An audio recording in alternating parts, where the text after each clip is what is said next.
Hey there, my name is Carlos Berlitz and today we are going to continue to talk about low stats, but focus more in how to roleplay with low stats and with different low stats, and mainly for the video today it will be about physical stats, so strength, dexterity and constitution.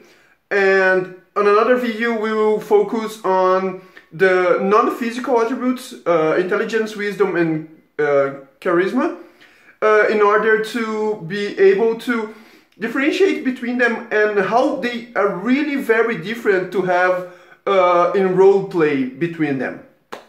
At first, when I started thinking about guidelines for role-playing low stats, my first idea was, okay, let's check the rules guideline. So, this guy, the player handbook.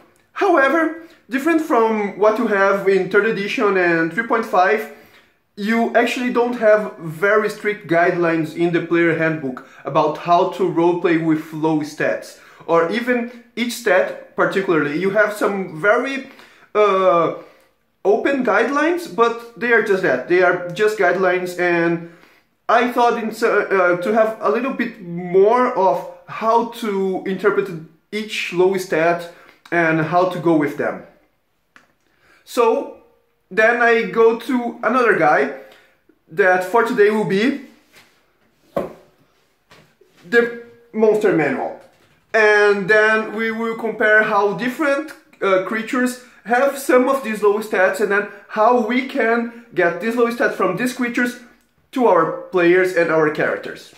As I mentioned, in 3rd edition you had some strict guidelines, like saying that for 8 and 9 of strength you had difficulty lifting heavy objects, or for 4 or 5 of dex you had difficulty, you were very slow to react, or for 1 in constitution you were very feeble and anything could make you feel sick, ill or something like that. You don't have this kind of guidelines in 5th edition, and thus I took the value of these stats from different creatures, mainly beasts, because as they exist in our real world, I guess that it would be easier for us to relate with each one of these values and to know what exactly you were supposed to think and to roleplay about them.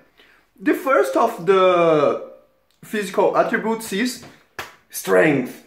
And for strength, despite your use for melee combat and a very small number of skills, having a higher amount of strength also contributes to other two parts that is usually for jumps. So if you are going to perform a high jump or a long jump, for long jump it will be your number of the feet that you can jump is equal to your strength score, not modifier.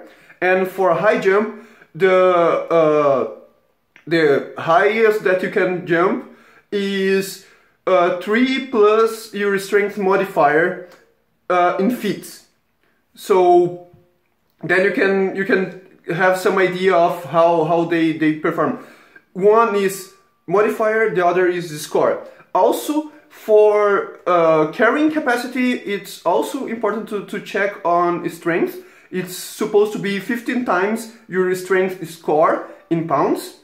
But if you have more nitty-gritty or DM that ones are like to have to use the encumbrance rule, then you also should take care of 5 times your strength score is how much you can carry without being encumbrant, and 10 times your strength score, all of them in pounds, is you get heavily encumbered. So it's something also that it is important for you to check if you are using that in your system. So for strength, as I was talking about, usually you will have more animals to relate, and specifically if you have a strength of 1, what you cannot have a strength of 1 rolling 3d6 or 4d6 and dropping the lowest. But a 1 is a frog. A 3, that is supposedly the minimum that you can get, is a cat. But then another number like 8 is supposed to be the strength of a baboon or a jackal.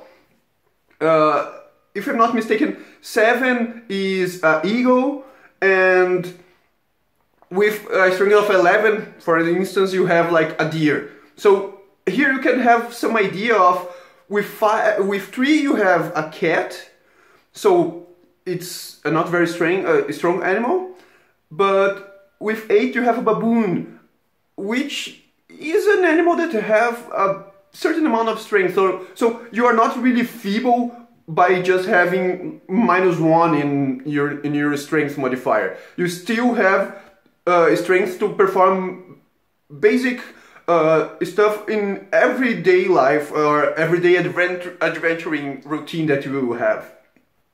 For Dex, it was very tricky to get very low values. For instance, with a very low value, I could only find a gelatinous cube, which is not a beast, I know, but it was the only one with really low value for Dex, and it was 3. It was not 1. So 3, it was the minimum that I could find, and it was with a gelatinous cube. It's something that does not move or moves very slowly.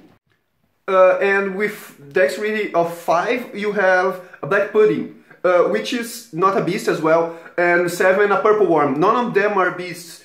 The lowest value that I could find for beasts was 8 for a rhino or camel, and an elephant had a dexterity of 9. So here you can see that having very low dex is more difficult to relate, because if you are out there, you are supposed to have some mobility. For Constitution was also not that easy. If you are going to think about small and feeble animals like a cat, it has a Constitution value of 10. If you go by a lot of birds or bird-like creatures, owl and this kind of birds, like not very small birds but birds in general, you will go to a value of 8 or 6. A rat has a Constitution of 9. So again, if you have a very low value of Constitution, it's difficult to relate, because everything that is out there has at least a medium value, like 10. But again, we are talking about physical attributes, physical stats, and I mean, there is not much role play to do with physical stats. Usually if you are going to perform something physical, you are supposed to use a dice roll. So it's easier to role play low stats in the physical attributes, because you don't really have to pay much of attention for that, because they are related in your skills, or in your attacks, or in your hit points. So they are already covered by the rules. You don't have to really put them on the table by your interpretation or your DM interpretation. It is already in the dice rolls, and it's already in the checks that you are going to perform. What makes it much easier for you to just put them in your character sheet, and they will come up amazingly. So what we could see is that besides the low stats, really dexterity and constitution are the backbones of beasts. So they don't have really low numbers. A vulture will have like a strength of 7, but then the other attributes will be higher than that. And Dex and Con are really the backbones of how the beasts are portrayed. So you will have birds with Constitution of 8, so they are not even though they are feeble, they won't be very feeble. It is compensated by their hit dice then, instead of the constitution itself. As I mentioned, it is for physical stats, so it's easier to roleplay low stats because you don't have to really roleplay. You have a dice roll and a check for that. But it's nice to, if you have a very low value of strength, go out there and try to carry something and say that your character cannot open the door that is jammed. Or if you have a very low dex, try to, he trips sometimes, he is slow to react or catch something that someone throws to him, like in the middle of a tavern or something like that. If you have very low con, you can always say that your character is not feeling very well of the stomach or something like that. He feels a little feverish. So something that won't impact your game experience and that won't like have any penalties and disadvantages on the game itself, but that will bring color to your character. So try to play on your character's not flaws, but less good attributes, so that it will really pass that your character is alive and that you really put your spirit and your thought on how to best react and how to best integrate with all of other members of your group and your DM as well. So if you have any doubts, if you want more specific guidelines, I can also focus on that. Give me your feedback on the comments. Subscribe, like, and this kind of stuff, how internet works. Everyone that is in YouTube knows how internet works. And thank you very much for your time, and see ya.